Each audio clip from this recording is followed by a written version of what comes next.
But thank you all so much for joining us today for Amelia Kussner, famed miniaturist of the Gilded Age. The Gilded Age portrait painters, such as John Singer Sargent, were renowned for their opulent portraits of the elite of that era. But in the 1890s, there was an equally important painter, Amelia Kussner, who did miniatures of the Astors, Vanderbilts, and European royalty, including the Tsar of Russia. Her tiny portraits were a must have item along with jewelry in the finest fashions. Her style had a dreamlike quality, and the women she painted were shown wrapped in tulle and satin and with tendrils of hair framing their faces. The success of her career was more than just talent, since she would boldly pursue those she wanted to paint. This included pursuing Cecil Rhodes in South Africa during the Boer War in 1899. So Kathleen Langone will present the story of her meteoric rise to fame, her experiences with the Gilded Age luminaries, and why she became a forgotten artist. And so Kathleen is both a professional researcher, speaker, and produces a podcast series called People Hidden in History, covering many periods of U.S. history. For a number of years, she has also published in various New England magazines and newspapers, including Boston Magazine. While doing her family genealogy research 5 years ago, she discovered that Amelia Kussner, a distant relative, has a fascinating history far beyond her home state of Indiana, extending to New York and Europe. Kathleen did extensive research online and traveled to Indiana to have access to original papers of Kussner's. She eventually had enough materials for a book, and the biography of Kussner will be published in early May of this year. Okay, so nearly 150 of us who are watching live, and the many more that will watch the recording, let's give a big virtual round of applause to Kathleen for joining us this morning. And Kathleen, you can take it away. Thanks so much. Thank you, Robert. I love that lead in. You could do this professionally. It's marvelous. Thank you all for coming here today. Again, it's exciting for me to talk about Amalia Kussner because she was part of the amazing Gilded Age, but again, she was forgotten. So how did this all happen, and what really was fascinating about her life? Let's see here. There we go. So who was she? She was many different things. She did start her life in very humble beginnings in Indiana that we'll talk about. But again, as Robert mentioned, she was able to push her way into society and be one of the leading artists of New York City in the 1890s and then in London in the early 1900s. So she was actually born in Indiana in 1863. And if you know your history, that was really during the height of the Civil War. In fact, her family, even though Indiana wasn't directly involved with battles, there were renegade Confederate groups that came into southern Indiana that might have impacted or frightened her family.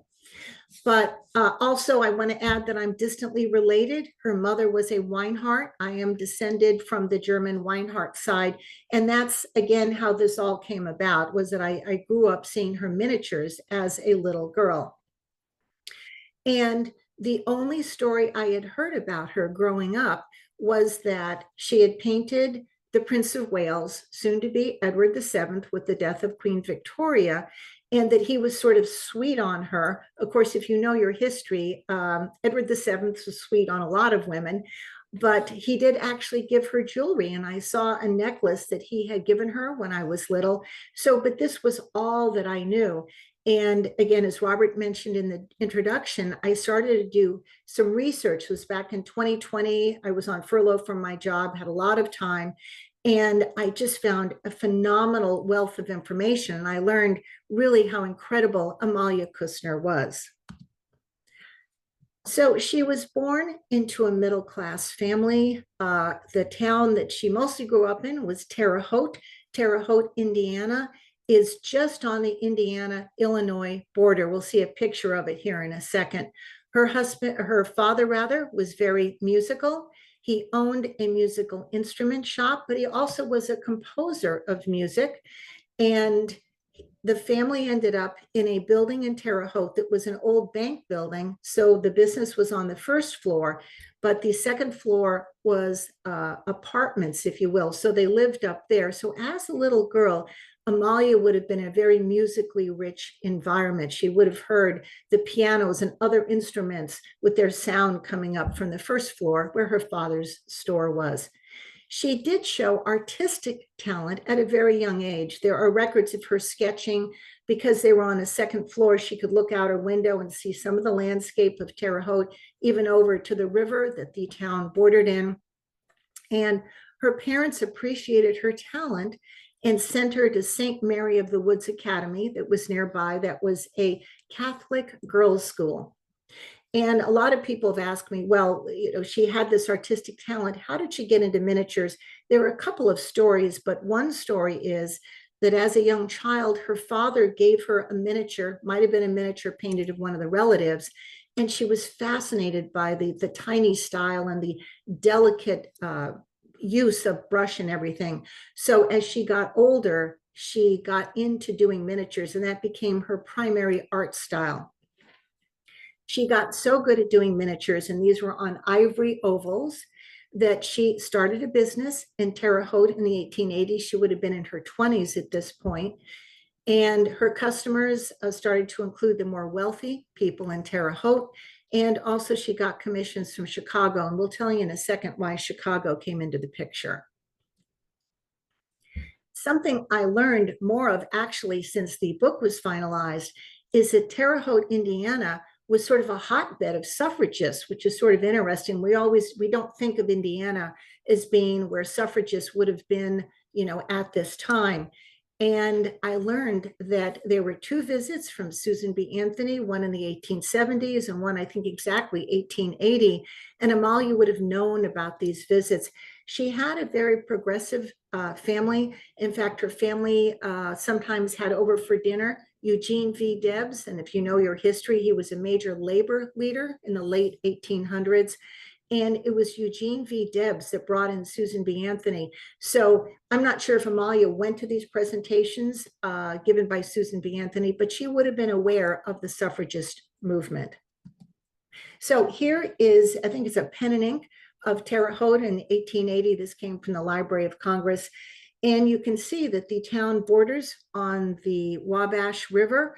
Also, there was a major railroad that was built into here, I think in the early 1870s. So it was quite the place of commerce. You had, the riverboats, you had the train coming in from major cities like Indianapolis. So it was quite a cosmopolitan town at the time. So I mentioned about the Chicago connection. Her brother, Albert Kussner, she had two siblings, Albert, older brother, and Louise, an older sister. He got his father's musical talent, and he became a very well-known musical composer. And as you can see on the right-hand side of the screen, he composed a piece called Moon Moths, and that was actually dedicated to Amalia. And as his career grew with music, Amalia's also grew. So I would say Amalia was really the more famous of the two, but Albert was, I think, only closely second to her in terms of his fame as a composer. And his pieces were very romantic, sort of like Debussy music. All right, here is another cover of the Moon Moths music. I absolutely love the artwork. In fact, I own this piece of music. I think I bought it off of eBay. Very Art Nouveau design. I just love it. It says they're composed by Albert Kussner. So let's talk a little bit about the Gilded Age. Some of you on this presentation have watched the Gilded Age series on HBO. But there was so much going on, so many social trends and technological trends going on in parallel. It was certainly a time of rapid economic development. Technological electricity really came into being in the 1890s. The phone came into being, if you will. But the term Gilded Age came from Mark Twain, we believe, and he said it's a period that glittered on the surface but was corrupt underneath. There were certainly many corrupt politicians at the time, certainly in New York City. The rulers, and they were truly rulers at this time, were wealthy tycoons, and they were in well-known industries like the railroads, mining, financial banking interests. And we think of families like Carnegie, Vanderbilt, Rockefeller, etc. And there was an elite group established called the 400, and it was sort of managed for a while by Mrs. Lena Astor, the Mrs. Astor. Again, she's very prominent in that series, The Gilded Age on HBO. And in her later years, the list was actually taken over by other people. So this list, I think that was started in the 1880s, actually persisted into the 1900s. So it was a very real register, if you will, of the movers and shakers of New York. And Amalia arrives in the Gilded Age into New York City in 1892. So here's some images of some of the leaders of New York City. And what I want to impress upon people is that, especially this painting on the left, the elite wanted to appear like the royalty of Europe. In fact, in some cases, they would emulate them. If you would look at this painting, and if I didn't tell you it came from New York City, you would think it was a painting from England or Paris, France. Now, this woman on the left, Mrs. Theodore Havemeyer, she was one of the women that give Amalia an early chance, if you will, to break into society. Amalia very boldly came to her mansion without an invite. And if you know about the Gilded Age, you did not show up somewhere without an invite card, but Amalia did. She was finally let in, and when Mrs. Havemeyer saw the talent of her miniature, she said, "You're very talented. You could do my miniature, and I will introduce you to society." So this was sort of a key moment in her life. This would have been around, I think, 1893. The woman on the right, another key person in Amalia's life. Minnie Paget was a dollar heiress. Again, there were many wealthy women from America that married into the landed gentry from England. There was an economic downturn at that time in England. These men needed money. The women from America wanted their titles. They wanted to be ladies. So this actually worked out for both sides. So Minnie Paget was a dollar heiress. And not only had she married into royalty, she was part of the Prince of Wales, later Edward VII's inner circle, which is an important point. All right. So when Amalia first arrives in New York City, she's actually given a job to do portraits and paintings at the Tiffany Glass Company. And this was a prestigious job. In fact, there are books and articles out now that around this time, I think it was called the Tiffany Girls, there was a whole established working group of women who helped create these beautiful lamps and everything else that was coming out of Tiffany. And they've been given a lot of credit. I don't think this group was that well known until recently. But Amalia worked here. So again, she comes to New York City. She's gainfully employed, but she leaves under less than a year because she felt that her works were not getting the attention that she deserved. So like we had mentioned, she has the break into society from Mrs. Havemeyer. She becomes well-known and starts to bring in enough money. She establishes a studio at the Windsor Hotel for over 6 years. If you get this book through what we're offering, or if you buy the book, there are pictures in the book of her studio, which are really quite lovely. She has another big break in 1894. There's a charity benefit. This is for an orthopedic hospital for children. I don't know how much Amalia cared about these children, but it was a very prestigious art show. It was sponsored by the National Academy of Design, and at least 10 of her works were there, including the miniature she did of Mrs. Havemeyer and many other of the leading women of the time. Some of the other artists there were William Merritt Chase, that you might know. He was a very well-known artist. And this show further exposed her to the elite of New York City. So this is a beautiful photo of Amalia. Now, if you notice what she's wearing, it's not really a dress per se. It's wraps of tulle. She has a piece of lace over her shoulder, and then there are these sort of silk flowers. This is how she would pose those who would sit for her. And she wanted something to be maybe almost like fairy tale, a little exotic, and a little racy, if you will. So I always tell people, when you look at this picture of her, if a strong gust of wind came into this room, that outfit would be coming off. It would not stay on. But again, it's a very bold portrait of her. Notice how she has her hand on her hip. So this was very much who Amalia was. She just sort of burst into the world and wanted to be taken for the amazing woman that she was. All right, let's start talking about some of her portraits. This is the Mrs. Astor. Now, what Amalia would do with these portraits, she would try to paint people and you would look at them and you say, oh yes, that's Mrs. Astor, but she would improve them a little bit. I would say almost a Gilded Age photoshopping, if you will. If you look at photos of Mrs. Astor at the time, her face was a lot more round and plump. She had much tinier eyes, but Amalia thins her face out, makes her eyes more dominant, and basically makes her more beautiful, but it's still sort of like Mrs. Astor. And many of these women that had these portraits done, not only did they want to look beautiful and royal, they wanted to show off their jewelry. And that is a diamond and ruby choker that Mrs. Astor owned. All right, here are some more portraits. Amalia goes over to England. We mentioned earlier that she had done the Prince of Wales. So she starts to get business from England from 1897 on. She actually paints the Duchess of Marlborough. Now, if you know your history, this is Consuelo Vanderbilt. Consuelo Vanderbilt was forced into a marriage to marry the Duke of Marlborough. She was forced into the marriage by her mother, Alva Vanderbilt. And Amalia painted her only about 5 months after her marriage. So she was married, I think, in November.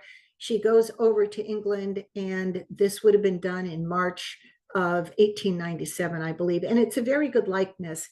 But notice what she's wearing. It's wraps of tulle, sort of diaphanous fabric, not very, precisely drawn, but it's a very romantic, and it shows the beautiful long neck of Consuelo Vanderbilt. The woman on the right is Lady Ellington, and she actually became a friend of Amalia's over the years.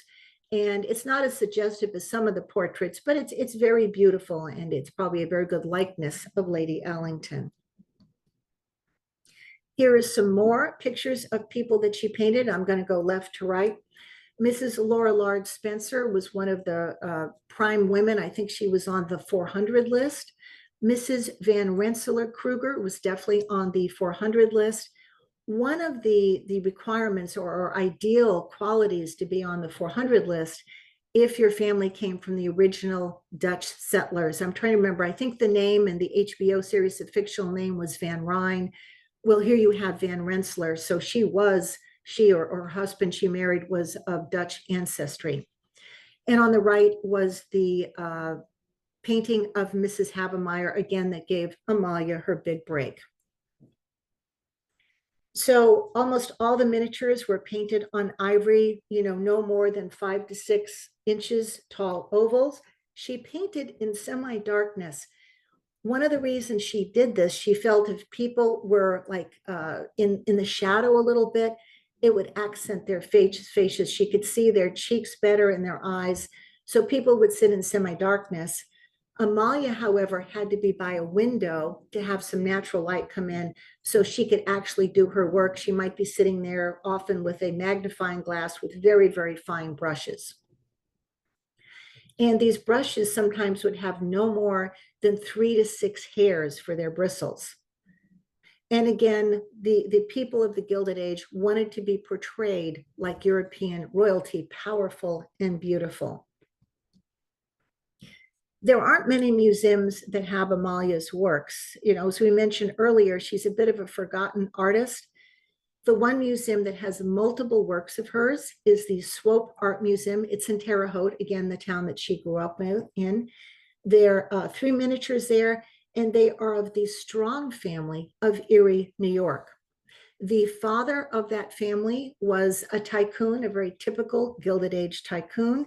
And if you can see on the slides here, he was involved in coal mining business. He was the president at one point of the Erie and Pittsburgh Railroad. He even got into electricity. You could think of electricity as an emerging technology that people wanted to get in on, and even publishing. He married Annie Wainwright Scott in 1881, and they had one daughter, Matilda Thora Wainwright Strong, and we're going to see their portraits.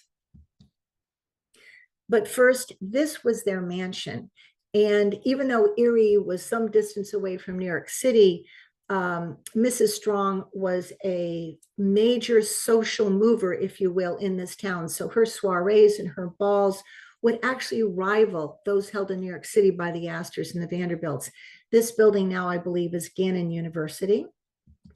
All right, so here we have Charles Hammett Strong. Does this man not look like some sort of powerful tycoon? He's looking very steadfastly out to the side, and he's got this very fancy cravat. I love the design. And there's Amalia Kussner's signature. So I love this portrait. Amalia did not paint many men. She didn't find them as interesting as painting women. And I think with women, she could be more creative. You're certainly not going to take a tycoon and wrap him in tulle and velvet. But this, I think, is probably her best portrait of a man. Here we have Annie Wainwright Scott Strong. Now, you know how we said these women wanted to be portrayed as royalty. That is ermine fur that is draped around her shoulders.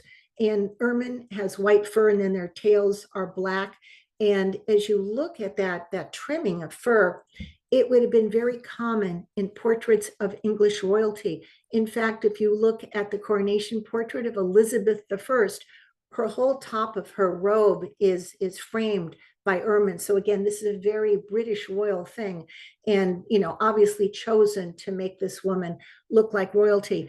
And if you look closely, it's a little bit risque. A part of her bosom is actually exposed. So this would have been very atypical for portraits at the end of the Victorian era. This is their daughter, Matilda Thora Wainwright Strong. And always when I look at this, I get the sense she might have been a very fidgety teenager. I get the sense that she was moving around a lot, but it is a beautiful portrait. And again, you've got the Amalia Kussner signature off to the side. I have this picture here. In reality, this is a blow up of the photo I have of the miniature. And this is only 1 inch by 1 inch, if that much. So if we take our hands and we sort of make a 1 inch by 1 inch square, you can imagine the talent that Amalia had to do this. Look at the individual strands of her hair and her eyes. It's almost like photographic quality. It's just amazing. All right, let's talk about British society and royalty. Amalia does make several trips to London, and it was through Lady Paget's connections. Again, she was on the inner circle of Prince of Wales and then later Edward VII. And from my research, she painted at least 35 of the royalty and also dukes, duchesses, ladies, etc. And I think there probably was more that was not recorded in history. And with her connections with Lady Paget and others, she starts to connect with royalty outside of England. So one quick story I want to relay. When I was researching Amalia back in 2020, at the time during the pandemic, a lot of museums would be available online for questions because people physically couldn't come to visit them. So I connected with a woman at the Royal Archives, and part of the archives are what was in Windsor Castle, et cetera. But she knew very much about, the royal families. And I said, do you have any records or anything about the portrait that Amalia did of Edward VII? And she said, I've never heard of Amalia Kussner. And I said, well, she did his portrait when he was Prince of Wales. Well, isn't that interesting? I just don't know about that. So I mailed a picture, and she said, my gosh, I just had no idea about this. So I bring this up because in many ways she was forgotten. But, hopefully with this book, both in America and England, people will learn about her and what she did. And here is the miniature she did of the Prince of Wales. Now, this was part, I think it was a jubilee to celebrate Queen Victoria's. It might have been her 50th year jubilee, but in any event, he had to be in costume for a grand ball that they gave at Marlborough House. And this was a Knights of Malta costume, very ancient costume, if you will. And also, like Amalia had done with Mrs. Astor, she thins out his face a little bit. He was a handsome man, but he's a little bit more handsome here. So you could read at the bottom, His Royal Highness, the Prince of Wales, in a costume of a Knight of Malta, from the miniature by Amalia Kussner, painted at Marlborough House in 1897. So again, this is the image that I sent to the archivist, the royal archivist. All right, in 1899, to me, it's her most exciting year because she had many, many adventures that year. In March, through an invitation, she went over to paint the Tsar and Tsarina of Russia. And in October of that year, she painted Cecil Rhodes in South Africa during the Boer War. So let's learn about these adventures. On her visit to Russia, the actual initial invitation was from the Grand Duchess Maria. She was the wife of Duke Vladimir, who was the uncle to the Tsar. And when she went to, it was a castle, another castle that she went to paint the Grand Duchess, a footman came by, said, nope, you're going to have to leave here now because now I have orders that you need to paint Nicholas and Alexandra, Nicholas II. So she had to give her apologies to the Grand Duchess, who she did end up painting later, and she's hurried in a carriage to paint Nicholas and Alexandra. She is actually with the family over 3 to 4 weeks, March into April, and she develops a friendship with the Tsarina Alexandra. Now, Alexandra is actually a granddaughter of Queen Victoria, and with her marriage to the Tsar, she felt very separated and isolated from England. So she welcomed somebody coming in, who was from America, had connections in England. So being with Amalia was sort of a connection for her to her life back when she was in England. And at this time, there are only 2 daughters. There's Olga and Tatiana. Again, this is 1899. The Tsarina is actually pregnant with Maria. And Anastasia is not born until 1901. Of course, we know many stories about her. And the doomed son, Alexei, would be born in 1904. Now, as I mentioned, Amalia is sort of almost becomes like a family friend. And she's even given permission to give Easter gifts to the 2 little girls. And it's just a very interesting relationship. This whole story, this whole adventure is written in an article by Amalia, and it's published in Century Magazine in 1906. And this article was one of the earliest things that I started to learn about Amalia in 2020 and understand the extent and the wonderful things that she did. I have that original Century Magazine article that I bought off of eBay. So I physically own that article, which is very exciting. Here is the portrait of Tsar Nicholas II. Again, if you know your history, he's cousins to the royalties. I don't remember off the top of my head how he's related, but he looks so much like George V. And George V was the son of Edward VII. They're cousins. They're either maybe first cousins once removed, but they're definitely cousins. Very, very handsome man. And here we have Tsarina Alexandra. When Amalia meets her and as she learns what the character and personality is of the Tsarina, she's a little bit shy. She's sort of a combination of being shy, but she does still exude this royal presence. And with her shyness, Amalia chooses to paint her, sort of shyly looking down. And again, she's got a tulle wrap around her, sort of this very diaphanous fabric. All right, now we're going to go on to the visit of South Africa. She goes to paint Cecil Rhodes. Now, she in some sense, she's invited even before she takes the boat to go down to Cape Town in South Africa. One of the secretaries of Cecil Rhodes say, well, maybe we'll let you come down and paint, etc. But by the time she gets there, the Boer War is about to start. Cecil Rhodes has left his compound in Cape Town and gone to Kimberley, the very famous diamond mine, to help defend it. So Amalia says, well, I'm just going to follow him on a train. So in some sense, she is uninvited. She was not invited to follow him to the Kimberley diamond mines. And she's on a train, and the Boers actually stop the train, and they go up and down, and they've got their rifles, but they let the train go on because the train, the people on the train are seen as non-combatants, and they don't see any, instruments of war, so they let the train go on. Now, the train reaches the Kimberley compound. Amalia is reluctantly let in by Cecil Rhodes, but immediately after that, the Boers blow up those train tracks. So Amalia is actually stuck in the Kimberley compound with hundreds of other people, because the Boers have now surrounded the Kimberley camp. But Cecil Rhodes does allow her to paint his portrait, and there are some accounts that they have to be in a basement or some underground room on one of these buildings because the Boers start shelling the camp. And eventually, so how this all ended up, Rhodes actually leaves very secretly from the camp because there is a bounty on his head, and the Boers want to get him because they see him pretty much, representing the Britain that they're fighting against. But Cecil Rhodes leaves, and Amalia sneaks out before the camp is like completely enclosed. And she somehow makes it, she travels for hours to get to a functioning train and then gets to Cape Town and takes a boat back to London. But it's quite an adventure. And she actually finishes his portrait from memory because he did have to leave because his life was at risk. So let's talk about her personal life.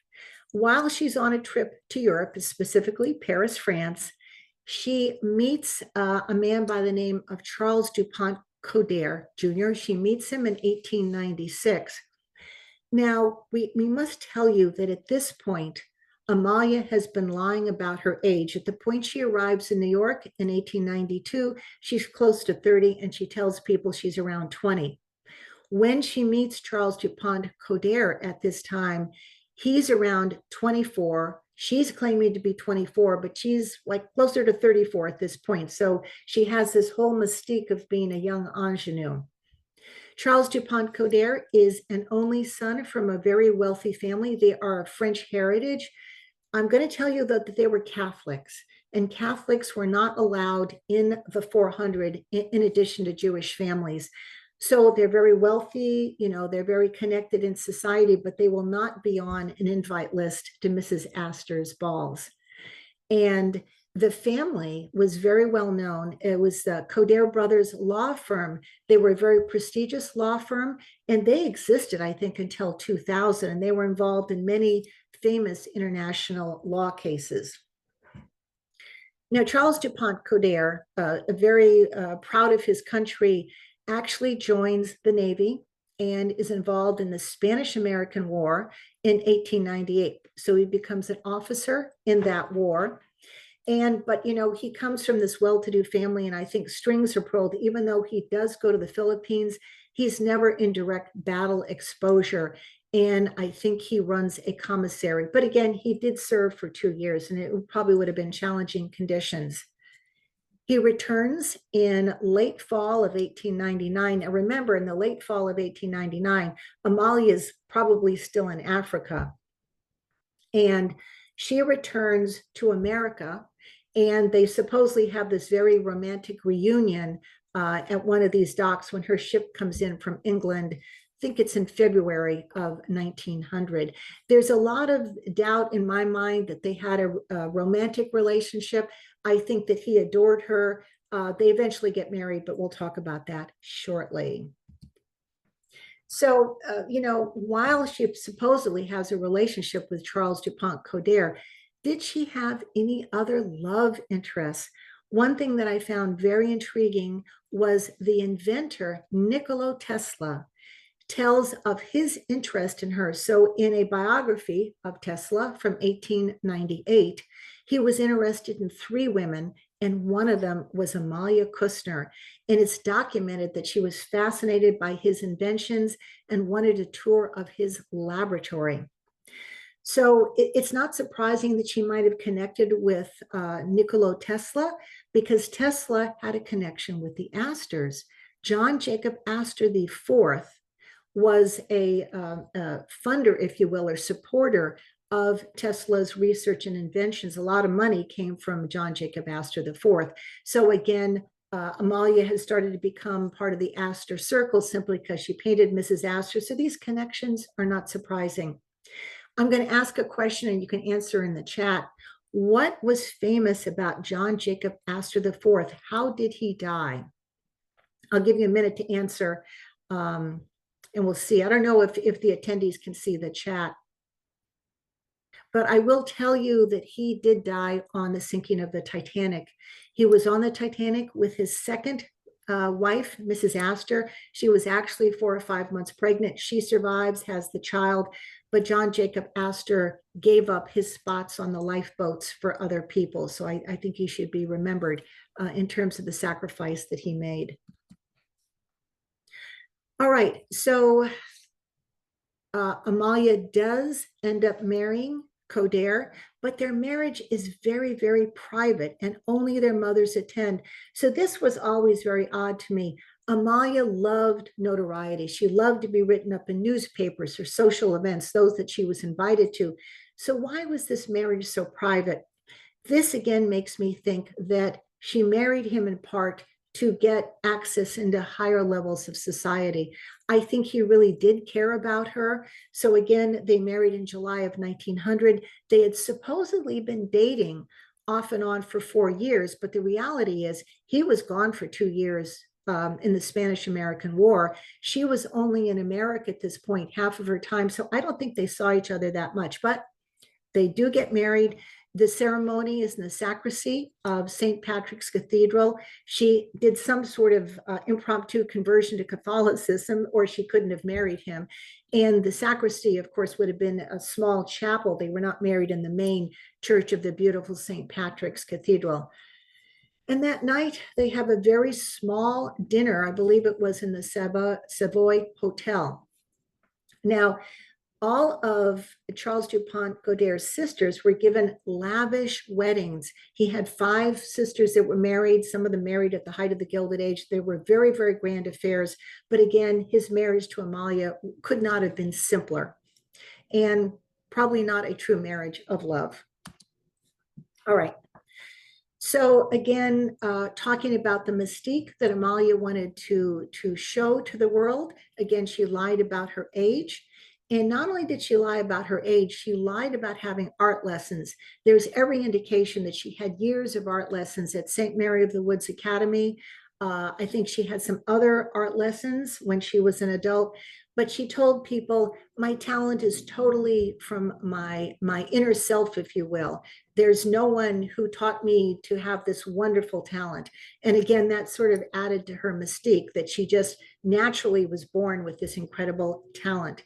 Now, I have to add that she lied about her age on her passports. Back in that day and age, there wasn't a lot of double check when you provided legal information.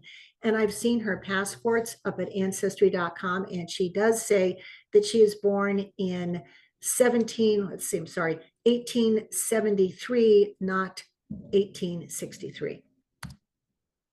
All right.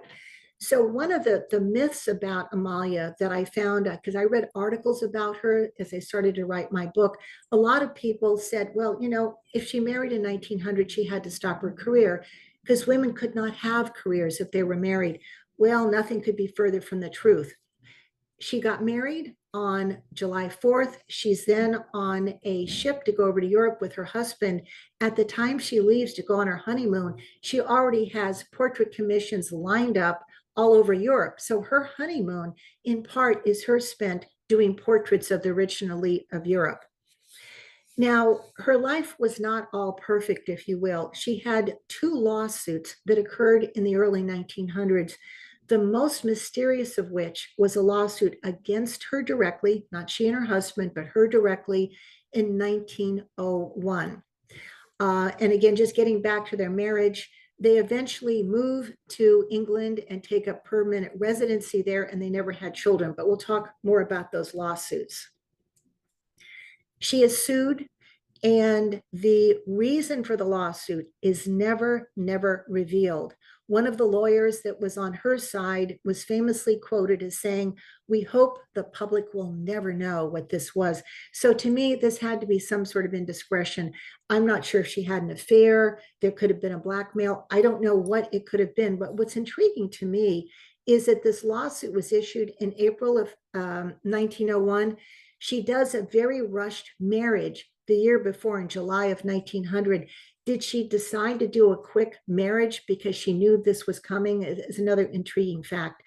The lawsuit was brought by a Mrs. Blanche Lincoln, Everybody now thinks that's a pseudonym. I don't actually know who brought the lawsuit, but the name was never revealed. The court records were closed and it was settled out of state or out of court. And I believe that she paid hundreds of thousands of dollars, which would have been a huge sum at this time to settle this lawsuit. All right, Amalia and some other notable women. This is sort of a hodgepodge of pictures of other famous women at the time. I think in the upper left-hand corner is actress Charlotte Behrens. We have another artist in the lower left-hand corner, Clara McChesney. And then we have Amalia Kussner. And on the right-hand side, I think it's another actress, Julia McKay. So again, look at Amalia's stance here. She has her hand behind her neck and her other hand on her hip. It's like, here I am, world. You know, the boldness of how she's photographed. And look how demure all these other women are. This was not Amalia's style by any stretch of the imagination. This is a painting by Amalia. This was done when she still lived in Terre Haute, Indiana. It's a watercolor of these lovely flowers. But what I want to point out, you can see it more here in a second. Almost every work that she did had a very dominant signature. As we looked earlier at those miniatures done, her portrait is almost as obvious as people's faces because she basically always wanted her name to be known. All right, so here we have her signature. Again, it's very bold. And if anybody does handwriting analysis, notice how her letters are very forward facing and below the rest of her signature. That's a very dominant personality. So again, there's a lot of interest right now in the Gilded Age. And Amalia painted 5 people that are in this show. And I'm going to list who those are. We know she painted Mrs. Astor. She painted Consuelo Vanderbilt. She painted Carrie Astor, daughter of Mrs. Astor. She painted Mamie Fish. Mamie Fish was another one of society's leading people. In fact, as Mrs. Astor got older, Mamie Fish was one of the people that maintained that list of 400. And so all of these people were painted and they're in the Gilded Age series. And she even had a connection with Ward McAllister. Ward McAllister, as you may or may not know, was sort of, what would you call it? He was sort of the other half of Mrs. Astor. He was her connection into society. He would go around, he would provide gossip to Mrs. Astor. So he helped Mrs. Astor reach her level in society. So it's almost like he worked for her, but he was very sneaky how he would bring gossip and information back to Mrs. Astor. But somehow Amalia was in an event and she was talking about her miniatures, and Ward McAllister told her around 1893, you know what? You're just not going to succeed. Nobody wants to pay money for these anymore. Photography is where it's really at right now. And Ward McAllister could not have been more wrong. So just if you could put in the chat, how many of you have seen the series? Hopefully I can see this chat later, but I bet a lot of you have seen it. And we're all waiting anxiously for season 3, which I know has finished filming. They're doing all the editing now, and it should come out in late summer or fall of this year. So what amazes me as I watch the show and I read history books and other things about the Gilded Age, Amalia just even not mentioned, but she's there. She's almost like a ghost, you know, drifting through these balls and through these people's mansions, but she was there. I had an interesting connection with Julian Fellowes. He, of course, was the writer of Downton Abbey and the Gilded Age. I got an invitation to an event that he was at in Newport. True story. This was 2 years ago. And I had a whole article written about Amalia Kussner. And this was after just the first season of the Gilded Age had come out. So I boldly go up to Julian Fellowes and I'm talking to him at this reception. And I give him this article and I said, you've got to read about Amalia Kussner. She would be a wonderful person to put in your series. Well, I never heard back, but I tried. So just sort of a fun story. Amalia Kussner, one of the people she painted, was actually in one of the episodes of Downton Abbey. It was season 4, episode 3, and she had painted Dame Nellie Melba, who was an opera singer, and the character in this episode sings very beautifully. All right, I'm going to tell you about the book for a little bit. The book does tell her whole life from start to finish. I tried to put as much information in there as I could.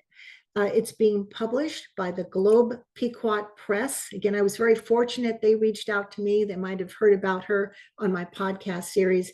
And there are a lot of images in this book. It's almost like a coffee table book. And there are 16 plates, color plates in the middle of the book, and then many other black and white images throughout. Okay, thanks to my husband for working on these images. He did a lot of work. So many of my images came from newspapers or magazines that did not have the best quality. Hang on, I want to get rid of this. Hopefully I can get rid of that. Good. And oops, don't want to do that. Let's go away. So in any event, he did a lot of work with Photoshop to make the images of much better quality. Go back, focus here. Let's go back. There we go. Here's the book cover. So again, this is a picture we have seen of Amalia earlier. And again, I think it's a quite beautiful picture of her. All right, so these are the chapters in the book. We've covered a lot of the highlights of her life, but we go into a lot more detail, for example, of the lawsuits that she had. We also talk about other women that were contemporary to her. So Amalia, in a sense, was the vanguard for the revival of the miniature art style in America in 1890s. If you look at the history of miniature art, it was really quite popular in America up to the 1860s, but then photography took over. But Amalia really brought it to a whole new level. Her style was very artistic. I think earlier miniatures in America were a lot more primitive. And so Amalia makes miniature art very popular, and other women start being miniatures. And there were societies that sprang up. You know, there was a miniaturist society in Philadelphia. There was one in New York. And so Amalia was the first one, but these other women became more famous in that they ended up being in museums. And we mentioned Amalia's in very few museums, but we do talk about her contemporaries. Chapter 10, I will briefly mention, is the Book of Beauty. The Book of Beauty was a gorgeous, it's a huge book. I mean, it's, I don't know, 2 feet by something. It was a book that came out to celebrate the coronation of Edward VII. It came out in 1902. And some of Amalia's miniatures are in there, and I have photos of there, and I talk about this Book of Beauty. It was published in England, and also I think around 300 copies made it over to America, and it was published through a publishing house in Philadelphia.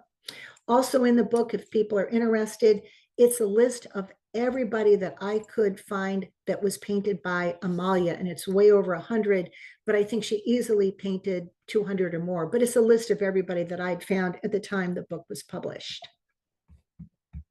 There we go. And I want to mention the introduction to the book is written by Becky Diamond.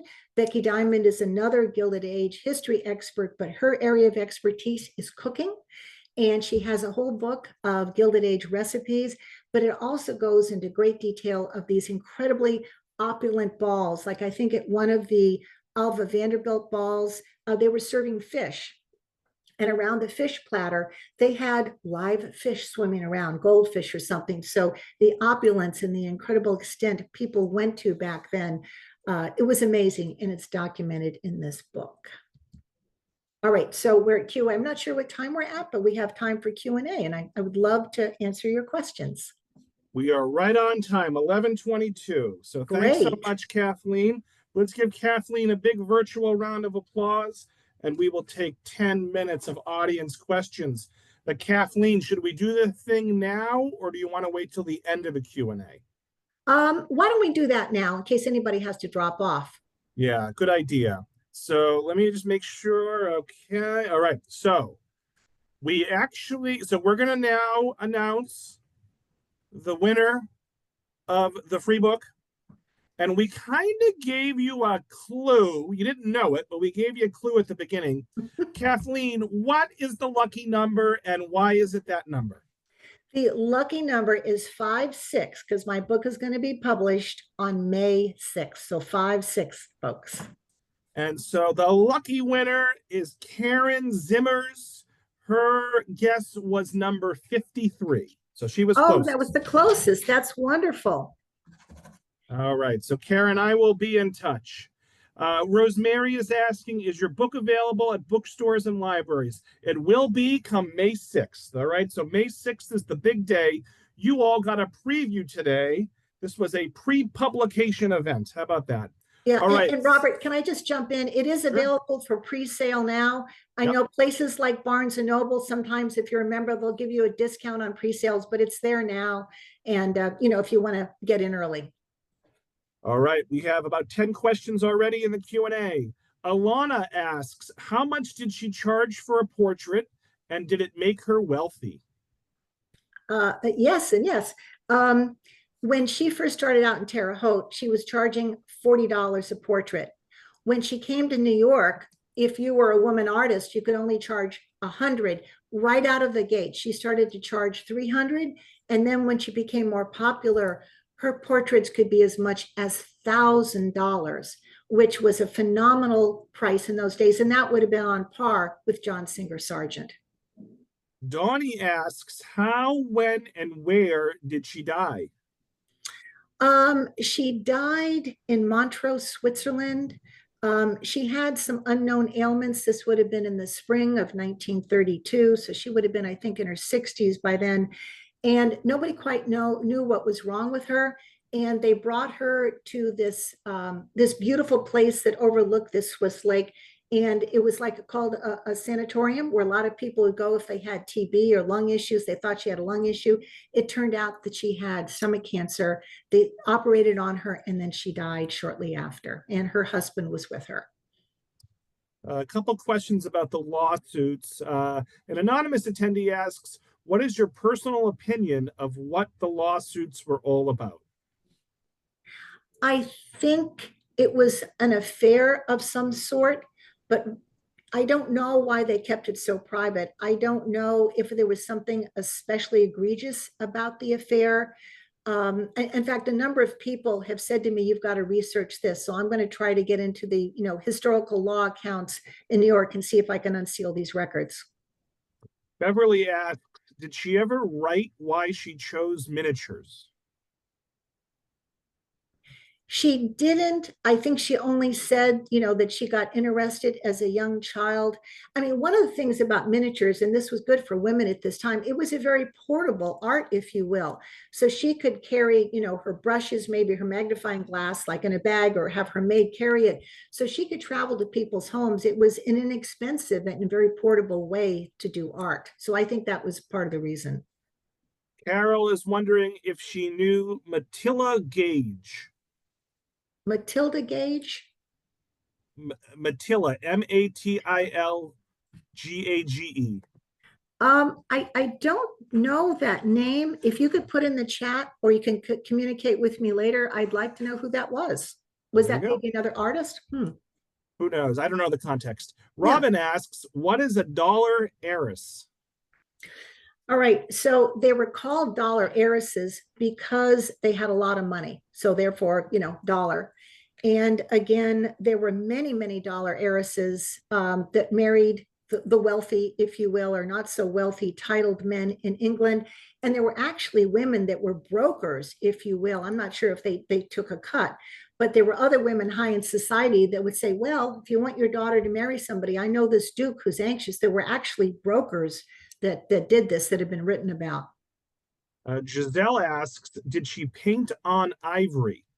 She definitely painted on ivory. And there's a funny quick story about that. There was a miniature of hers that was up for sale a year ago that I tried to buy, and I couldn't because there are all sorts of legal restrictions if you take something out of England that's an ivory because of, obviously that's a banned thing now. And it was definitely ivory, but then later in time, I don't think people did on ivory anymore. Betsy asks, what was her religion before she converted to Catholicism? It was might have been German Lutheran because she came from a very German family. I'm going to guess it was Lutheran. David asks, why was Sergeant Madame X painting so scandalous and the paintings of Amalia were not? And I know which painting you're talking about. It was very daring and revealing. That, I think maybe because his paintings were they in some ways were more public, maybe because of his position. And then the miniatures often would not be seen if you came into somebody's home. They might be on a bedside table, in somebody's boudoir. They could be like in a glass cabinet. So full-size portraits were just seen more by people, and I think there could be more gossip, and there would be more, oh my gosh, look how revealing that is. Does that make sense? I think. Absolutely. Carla wants to know, what was Amalia's net worth? Oh gosh, I don't know. I will tell you that when she married Charles Dupont Coder, he had a lot of money because he had inheritance from his father. Then shortly after that, his mother died. They were both very well to do. I couldn't give you a dollar value, but she was very well to do at the time of her death. Mhm. All right, we're coming down the towards the end here. Madeline asks, were the Astros or any of the so-called 400 in New York City negative towards her after she married a Catholic? Well, yeah, I think yes and no. One of the things that happened in New York, which was very different from London, she never broke in to the society there. To my knowledge, she never had invitations to those balls. And I think that really sort of hurt her. Um, when she married Charles Dupont Coder, they were connected with other social circles outside of the Astors. But one of the reasons I think she gravitated towards London, she was at the soirees of duchesses and ladies, so she was far more accepted in London. So I think even though she married a Catholic, she was never going to break into the Astor Society, if you will. An anonymous attendee asks, how were the fragile watercolors preserved? Um, I don't know even at that time if they put some sort of fixative or chemical on them. I do know that these miniatures today, anybody who owns them, you want to keep them out of direct sunlight. In fact, the miniatures at the Swope Art Museum, they're not even on display now. They can only come out upon request, and they are very delicate in terms of sun exposure. Karen asks, why couldn't she have children? You know what? It's a really good question.